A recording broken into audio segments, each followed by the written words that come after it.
d'abord, permettez-moi de féliciter l'équipe qui a organisé cette randonnée pour sa réussite. Pour vraiment l'itinéraire qui a été choisi pour sensibiliser la population.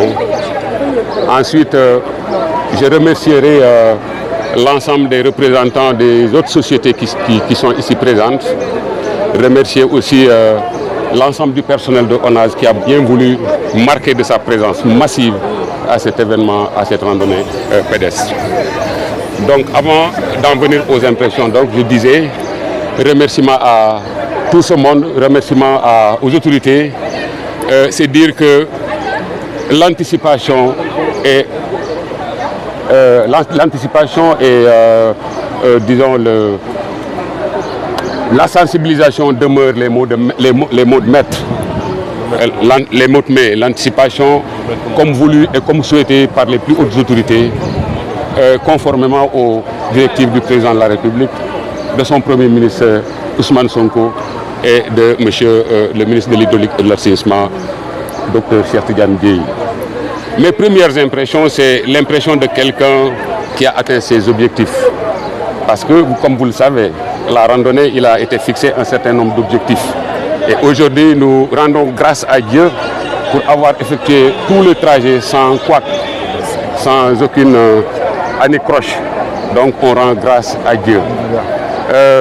L'autre impression, c'est, comme je vous l'ai dit, c'est l'atteinte des objectifs, mais surtout de retenir une chose. Dans la poursuite des objectifs, il est important, en tout cas, de recourir à un certain nombre de valeurs telles que la bravoure, telles que l'abnégation, telles que le courage pour arriver à ces objectifs. Donc ça, c'est mes premières impressions. Et dire que dans cette chose, toutes les parties composantes sont en train d'effectuer en tout cas leur devoir. En ce qui concerne l'État, à travers ONAS est en train déjà de commencer le curage. Cette randonnée, au-delà de cette volonté d'inciter les gens au sport, parce que vous savez ce que le sport a comme vertu, mais au-delà de cet aspect, il y a l'aspect sensibilisation des populations. Dans ce jeu, les parties prenantes, en l'occurrence la population et les élus locaux, doivent apporter leur concours à la réussite, en tout cas, de ce que nous sommes en train de faire.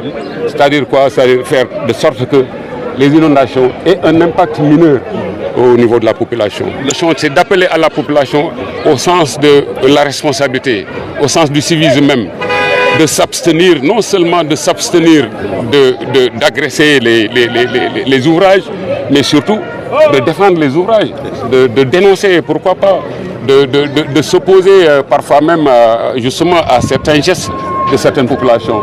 Donc, encore une fois, comme le ministre de l'Hydraulique l'a dit, si nous continuons à curer, si nous continuons à exécuter des ouvrages d'assainissement, sans pour autant que la population suive, sans pour autant que la population ne s'approprie de ces infrastructures, on risque toujours de recommencer à zéro.